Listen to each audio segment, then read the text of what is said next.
El 31 de diciembre aquí tuvimos un culto muy lindo. Tuvimos primero la comida, después tuvimos un tiempo de juegos en el comedor y después tuvimos un culto, pero es que no nos alcanzó el tiempo. Nosotros decíamos cómo llenamos tanto espacio y después casi siempre pasa así, ¿verdad? No alcanzó el tiempo para todo lo que queríamos hacer. Y solo mencioné los puntos principales del mensaje que traía.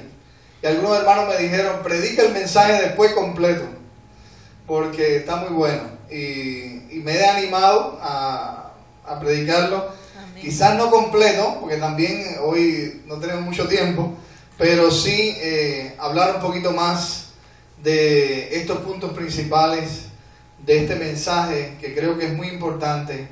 Y más que importante es el objetivo de Dios con nuestra vida. El predicador ora, tiene que orar siempre. Teníamos un profesor en el seminario que nos decía, nunca suba al púlpito sin antes orar, ¿verdad? Y poner en las manos de Dios lo que usted va a hablar, porque es la palabra de Dios, no es la palabra suya. Amén. Y cuando uno ora, uno está orando cuando va a preparar el mensaje, está orando, ¿verdad? Cuando está compilando el mensaje. Los americanos dicen, tomamos la leche de muchas vacas, pero hacemos nuestra propia mantequilla. Y eso es lo que hacemos los predicadores, ¿verdad? Tomamos leche de muchas vacas, pero hacemos nuestra propia mantequilla. Y esa es parte del mensaje que cuando uno va a preparar un mensaje, pues uno va orando. Y como lo compartí el 31, lo comparto hoy. 2 veces el Señor me confirmó que quería que predicara sobre ese tema, que no era un tema que yo debía haber escogido, pero el Señor me confirmó y por eso es que lo predicamos. Y hoy pues vamos a hablar un poquito más sobre el tema. En Hechos capítulo 9, se nos narra la conversión de Saulo de Tarso. Hechos capítulo 9. Bueno, antes de proseguir, saludamos a todas las visitas que tenemos en este día. Nos gozamos mucho que pueden estar aquí en la casa del Señor. Que el Señor les bendiga y que puedan, ¿verdad?, ser edificados y bendecidos por la palabra del Señor y por la alabanza. Dice la palabra, Saulo, respirando aún amenazas y muerte contra los discípulos del Señor, vino al sumo sacerdote y pidió carta para las sinagogas de Damasco, a fin de que si hallase algunos hombres o mujeres de este camino, los trajese presos a Jerusalén.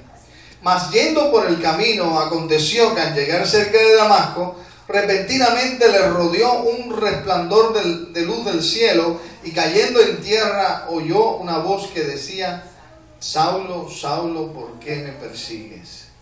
Y dijo, ¿quién eres, Señor? Y le dijo, yo soy Jesús, a quien tú persigues.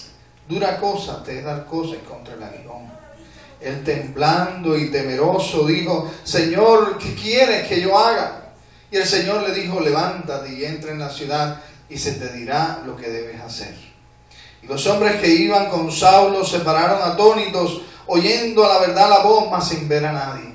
Entonces Saulo se levantó de tierra y abriendo los ojos no veía a nadie. Así que llevándole por la mano, le metieron en Damasco, donde estuvo 3 días sin ver y no comió ni bebió. Había entonces en Damasco un discípulo llamado Ananías, a quien el Señor dijo en visión, Ananías. Y él respondió, heme aquí, Señor. Y el Señor le dijo, levántate y ve a la calle que se llama Derecha y busca en casa de Judas a uno llamado Saulo de Tarso, porque aquí él ora. Y ha visto en visión a un varón llamado Ananías, que entra y le pone la mano encima para que recobre la vista. Entonces Ananías respondió, Señor, he oído mucho acerca de este hombre, cuántos males ha hecho a tus santos en Jerusalén, y aún aquí tiene autoridad de los principales sacerdotes para prender a todos los que invocan tu nombre. Y el Señor le dijo, ve, porque instrumento escogido me es este para llevar mi nombre en presencia de gentiles y de reyes y de los hijos de Israel, porque yo le mostraré cuánto le es necesario padecer por mi nombre. Fue entonces Ananías y entró en la casa, y poniendo sobre él las manos dijo: hermano Saulo, el Señor Jesús, que se te apareció en el camino por donde venías, me ha enviado para que recibas la vista y seas lleno del Espíritu Santo. Y al momento le cayeron de los ojos como escamas, y recibió al instante la vista, y levantándose fue bautizado, y habiendo tomado alimento recobró fuerzas. Y estuvo Saulo por algunos días con los discípulos que estaban en Damasco.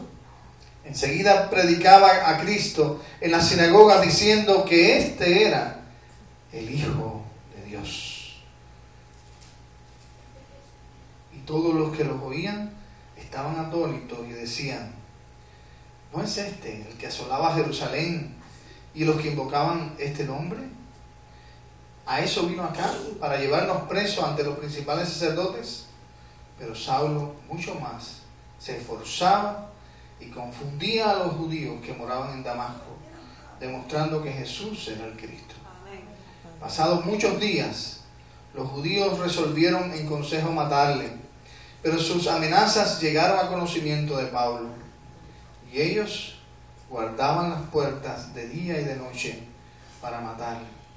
Entonces los discípulos, tomándole de noche, le bajaron por el muro, descolgándole en una canasta. Señor, te damos muchas gracias por la obra preciosa que tú hiciste en Saulo de Tarso. Te damos gracias por la gracia que llegó a su vida, como llegó a la vida de cualquiera de nosotros. Y gracias por esa gracia salvadora que transforma, que limpia, que cambia, que hace nuevas todas las cosas y que hace posible, Señor, que sea feliz el pecador. Pedimos que en esta hora, en el nombre de Jesús, tú nos ministres tu palabra a la necesidad de nuestros corazones. En el nombre de Jesús. Amén. Y amén. Una de las cosas que hace Dios con Pablo es que el título de este mensaje primeramente es la majestad de la gracia salvadora. Y una de las cosas que hace la gracia de Dios con la vida de Pablo es que le quitó todo el orgullo que Pablo podía tener. Pablo, hermanos, si recordamos un poquito en la palabra, era Saulo de Tarso. Saulo de Tarso era educado a los pies de Gamaliel, conocía 4 idiomas, era un hombre que tenía autoridad, no solo de los hebreos, sino también del gobierno romano. Tenía, ¿verdad? Era miembro del Sanedrín judío, era una persona que muy respetada, pero que se había enfocado en hacer blasfemar a los cristianos. Dice que los echaba en la cárcel y algunos había consentido en su muerte. O sea, él había firmado para que mataran, como en el caso de Esteban, que fuera apedreado. O sea, había una serie de delitos y pecados contra los cristianos que pesaban sobre la conciencia de Saulo de Tarso. Había personas, familias, que habían sido destruidas por la mentalidad maléfica, primeramente del enemigo de nuestras almas, pero también de personas como Saulo de Tarso, que estaban contra los cristianos. Pero es interesante lo que Dios hace con Saulo de Tarso. Primeramente, la gracia de Dios le quita todo el poder y todo el orgullo y todo lo que él pudiera tener, que pudiera decir: yo soy Saulo, yo soy Saulo. Y dice allí la palabra en 1 Timoteo capítulo 1 verso 13. 1 Timoteo capítulo 1 verso 13, leemos allí este versículo,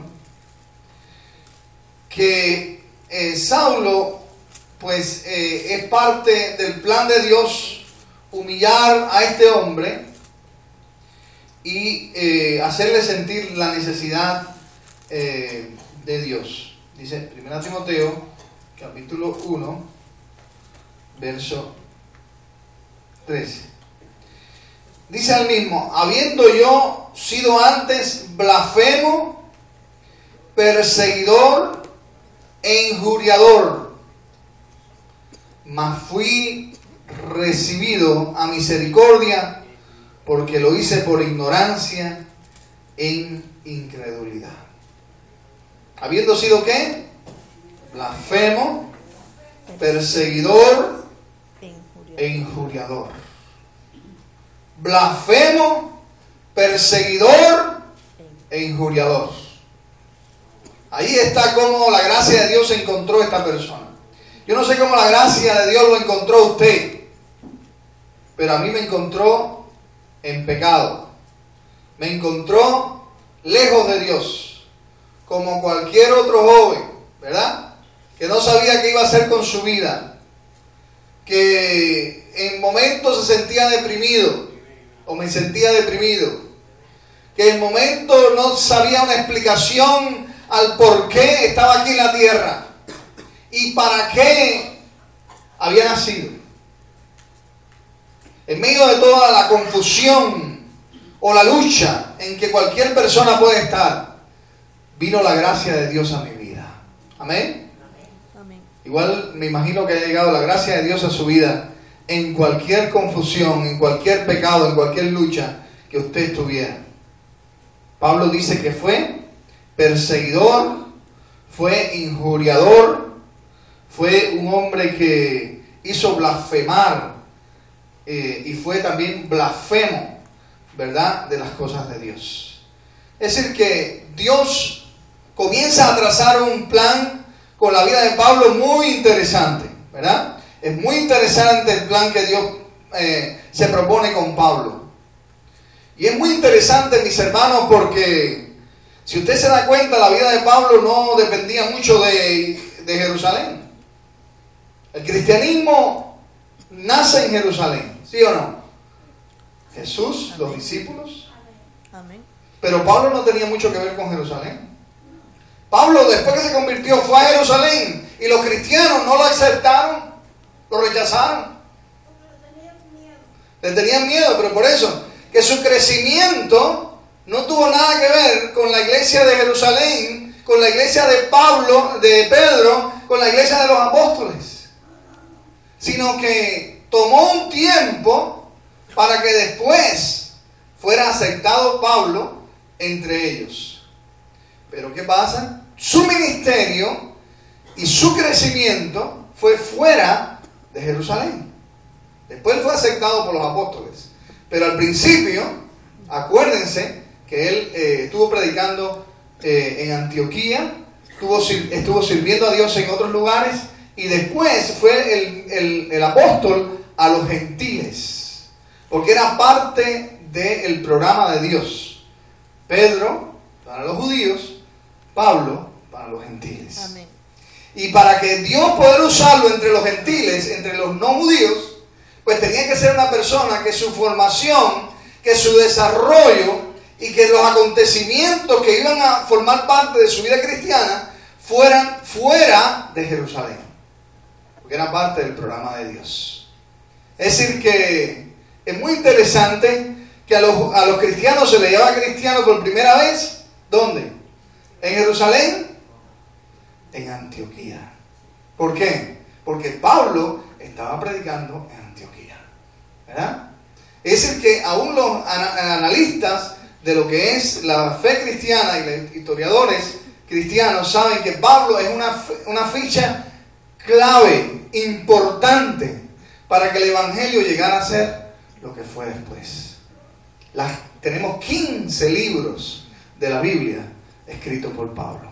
Amén. 15 libros. Porque el libro de Hebreo casi seguro que es de Pablo también, ¿verdad? Es decir, que la Biblia nos enseña a nosotros una gran verdad, y es que Dios, hermanos, tiene sus planes. Y en los planes de Dios, ni usted ni yo lo conocemos. Gloria a Dios, ¿verdad? Amén. Ni usted ni yo conocemos los planes de Dios. Y Dios puede estar aquí formando al próximo evangelista que va a sustituir a Billy Graham, ¿verdad? ¿Usted no cree? Porque esos son los planes de Dios. Dice que Billy Graham se convirtió, era parte de un equipo de pelota que llegó a una iglesia y el predicador estaba predicando y estaba sentado en los últimos bancos y predicó un mensaje de evangelismo, una iglesia normal como cualquier otra. Y después este jovencito aceptó a Cristo aquel día, que vino ahí inspirado por el equipo de pelota, etc. Y a pesar de que él venía de una familia que tenía conocimiento cristiano, pero ese día él dice que fue su conversión. ¿Qué sabía ese predicador? Desconocido, no sabemos quién es. Hay que leer la historia de Billy Graham para saber el nombre de ese predicador. Que iba a ganar al hombre que más almas iba a ganar en toda la historia del cristianismo. ¿Qué sabía él? Que ahí estaba ese hombre, ¿verdad? Es decir que Dios, hermanos, tiene sus planes. ¿Amén? Dios tiene sus propósitos. Y Dios es el que sabe lo que Él hace y cómo lo hace. Y en la vida de Pablo es muy interesante que la gracia de Dios llegó a la vida de Saulo de Tarso y le transformó. Este hombre que respiraba amenazas contra los cristianos. Este hombre que era un enemigo del evangelio. A este hombre la gracia de Dios llega. Pero la gracia de Dios llega, hermano, de una manera muy, muy especial. ¿Por qué? Porque habiendo sido él una persona tan difícil y tan horrible con los cristianos, sin embargo, Dios quiere tratar con su vida y Dios quiere, ¿verdad?, transformar su vida de una manera linda, de una manera especial. Amén. Y la gracia de Dios, hermanos, cambia la vida de Pablo.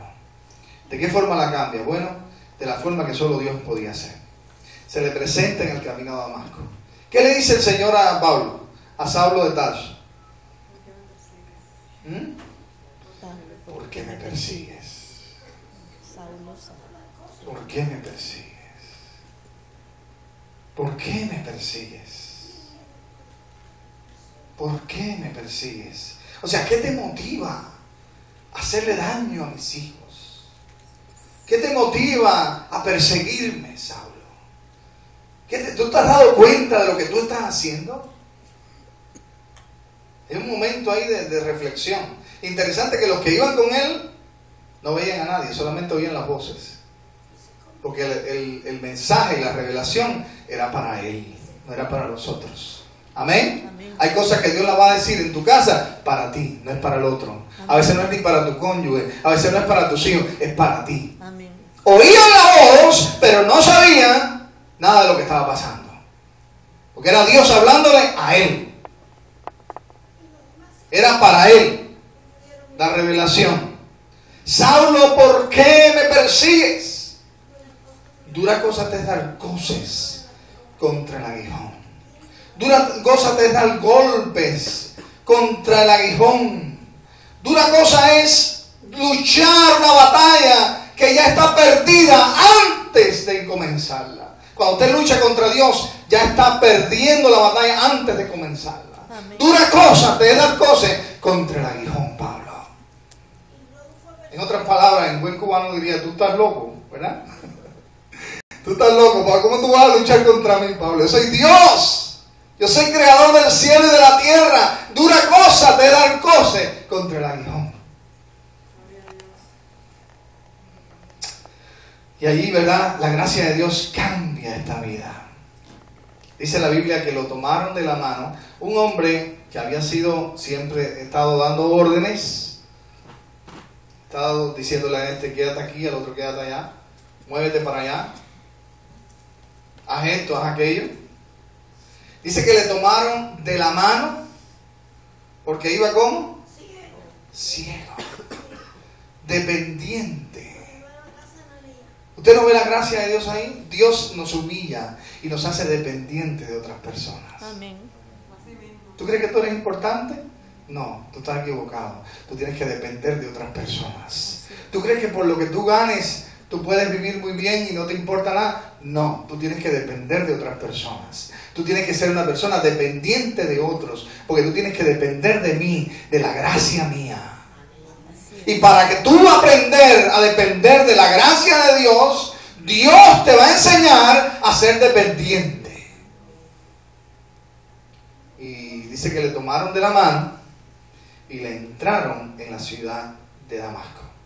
Pero que también Dios se reveló a Ananías y le dijo: hay un señor que se llama Pablo, ve allí a tal ciudad, a tal calle, etc. y ora por él para que recobre la vista.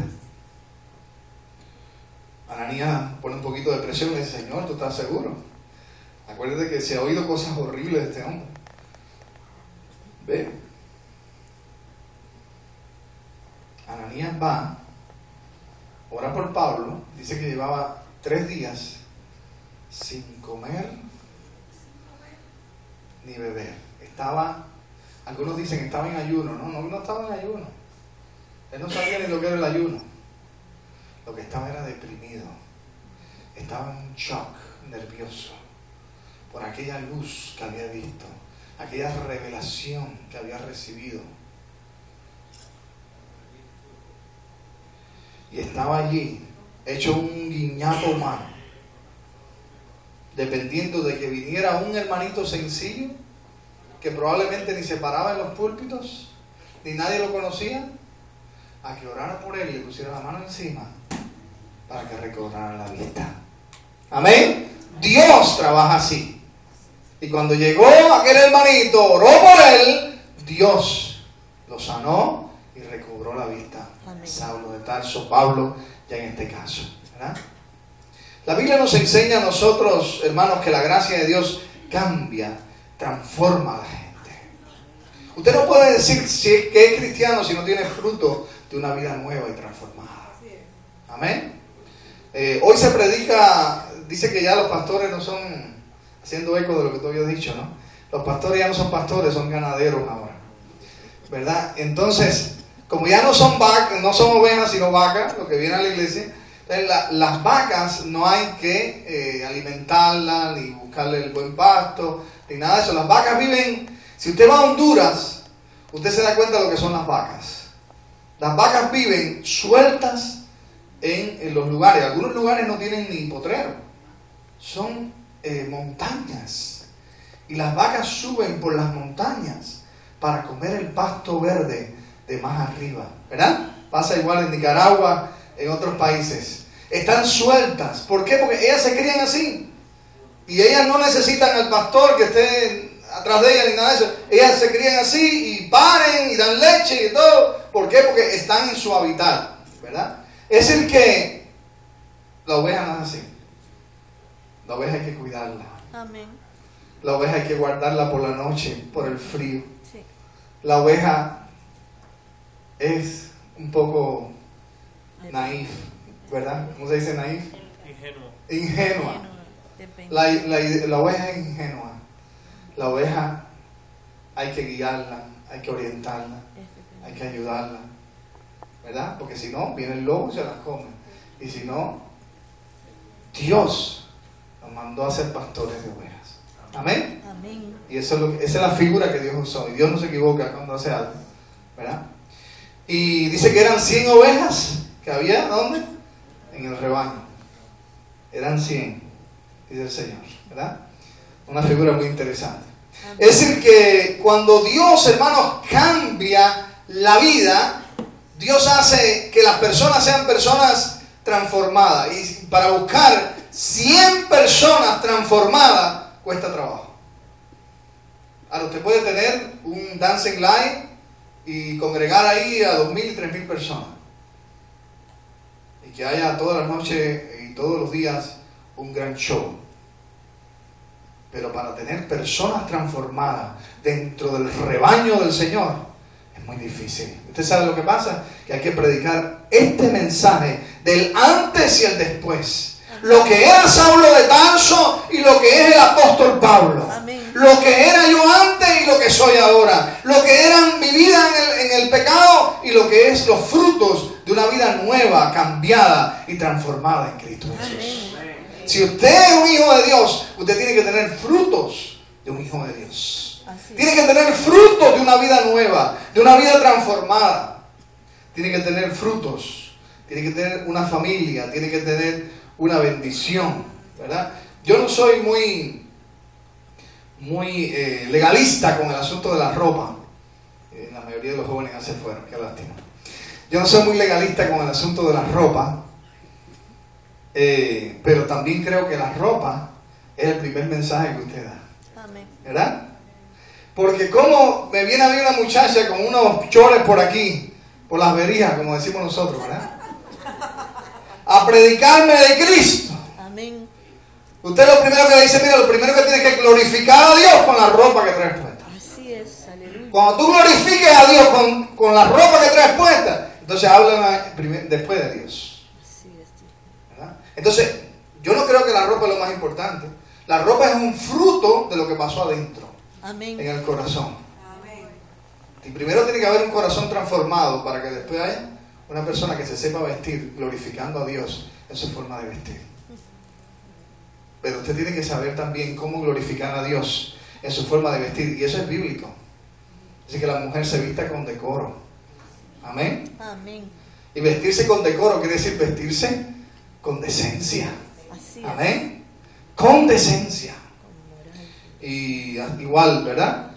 Cuando usted está, a mí, yo no soy muy amigo de los trajes. Yo no soy muy amigo. Si por mí fuera, yo predicaba en jean y en pullover. Pero usted sabe por qué me pongo traje siempre para predicar.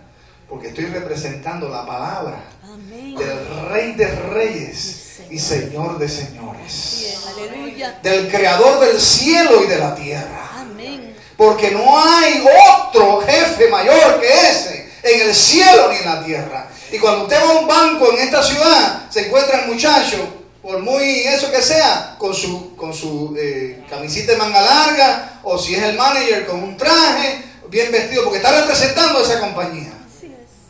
Entonces, ¿cómo nosotros no vamos a representar la compañía más importante que hay? Aleluya. Amén. La más importante que hay sobre toda la tierra es la compañía del Rey de Reyes y Señor de Señores. Santo eres. Entonces, cada vez que usted se para en el púlpito, cada vez que usted está representando a esa compañía, a ese jefe, al más importante que hay, debe hacerlo de la forma más decorosa que usted pueda. Amén. Amén. Porque Él se lo merece. Él quiere que sea así.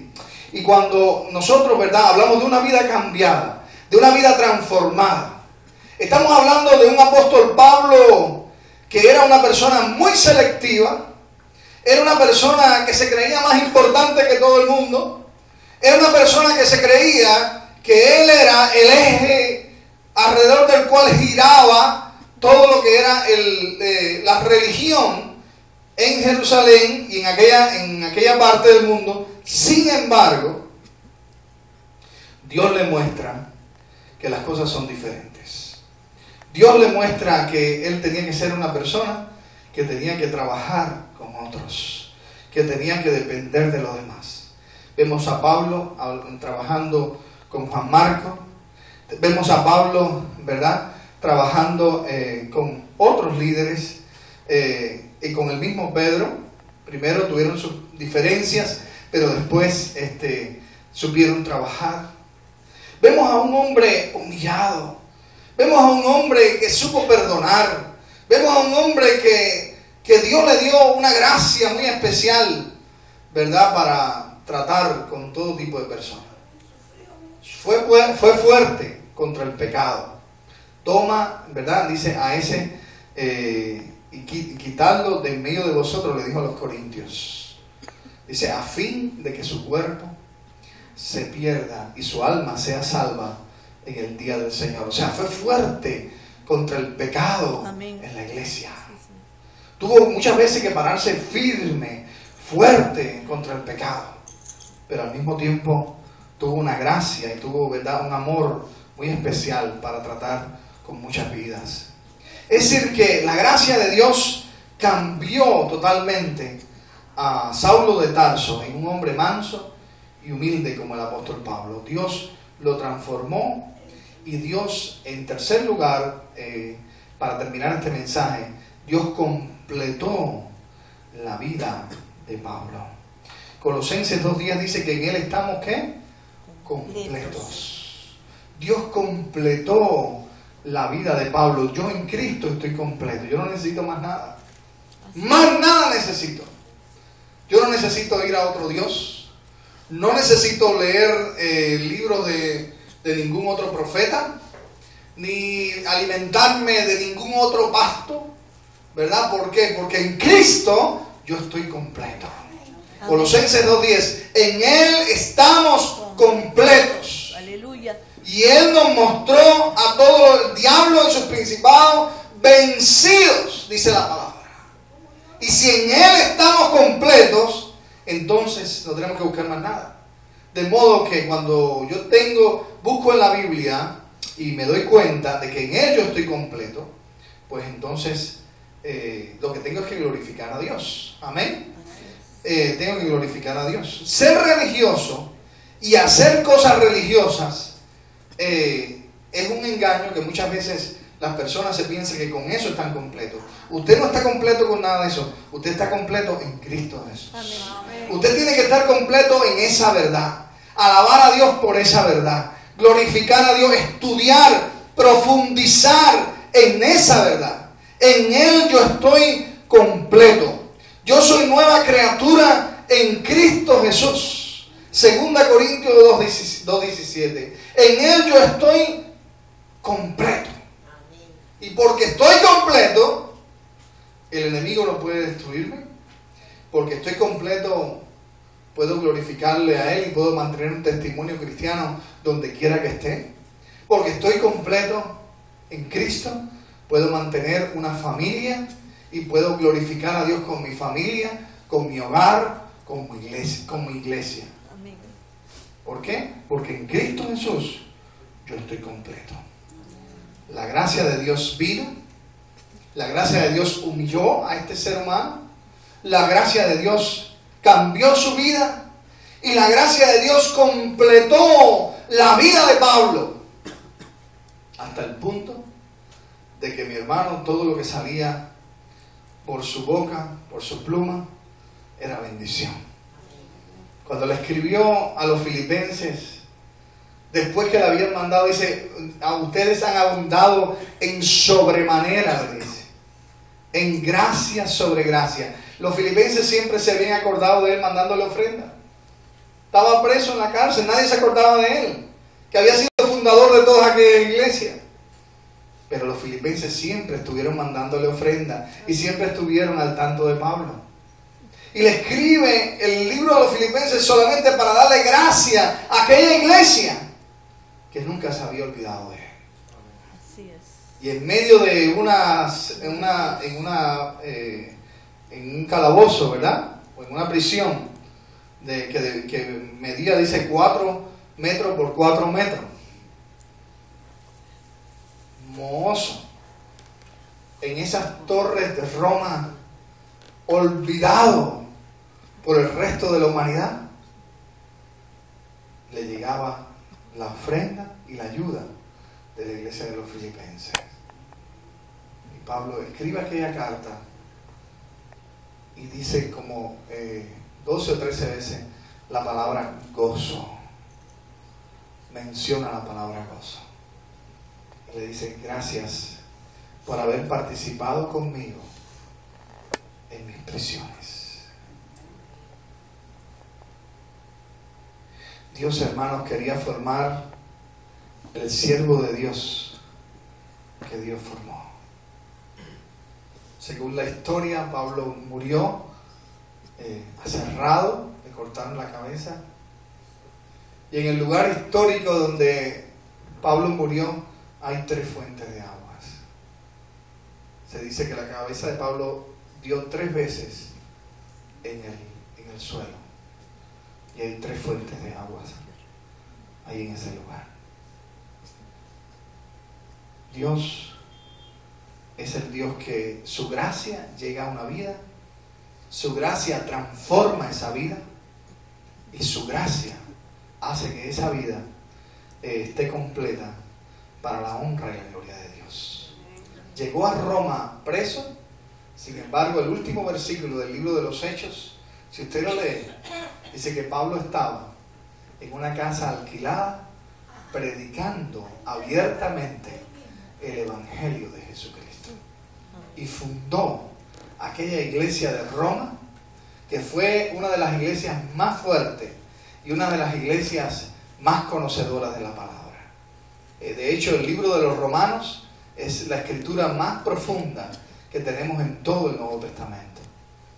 Cualquiera no da un estudio de Romanos. Amén. Cualquiera no enseña con la vida, en verdad, lo que el libro de Romanos enseña. Y aquella iglesia de Roma, que después se desvirtuó, que después cambió, que después tomó, ¿verdad?, otro cauce como iglesia tradicional y, ¿verdad?, lo que conocemos hoy como la iglesia católica, pero en su comienzo fue la iglesia más aguerrida, la iglesia más fuerte, la iglesia de aquellos primeros santos que daban su vida en el circo romano. Aquella iglesia comenzó en la sala de la casa del apóstol Pablo. Dios glorificó, amén, se glorificó en la vida de este hombre de una manera tremenda. En Él estamos completos. En Él estamos seguros. En Él estamos, ¿verdad?, completamente llenos de su gracia y de su poder. Vamos a orar. Señor, te damos gracias, porque comenzando este año, tú nos has regalado este mensaje, que es un mensaje de cambio, es un mensaje de transformación, es un mensaje en el cual tú nos llamas a dar nuevos frutos. Amén. Frutos de cristianos, Señor. La iglesia cada vez está más contaminada, la iglesia cada vez está más mundana, la iglesia cada vez está más lejos de ti, está más preocupada en otras cosas que en las cosas tuyas. Pero, oh Dios, tú has venido a buscar una iglesia sin mancha y sin arruga. Tú vienes a buscar una iglesia, Señor, consagrada a ti. Dice tu palabra que sin santidad nadie verá al Señor. Y por eso, Padre, te rogamos en el nombre de Jesús que tú le des a tu iglesia, a tus hijos que están en este lugar, frutos de verdaderos cristianos. Amén. Frutos de verdaderos hombres y mujeres de Dios. Que sepan, Señor, pagar los taxes que deben pagar y no mentir. Que sepan, Señor, que por alcanzar más beneficio es un error mentir. Que sepan vivir una vida recta delante de ti y delante de los hombres también. Que tú, Señor, les guardes del enemigo que está enseñando que para vivir hay que mentir. Y que, Padre Celestial, puedan ser rectos y puedan ser fieles delante de ti en todo lo que hagamos. En el nombre de Jesús. Amén.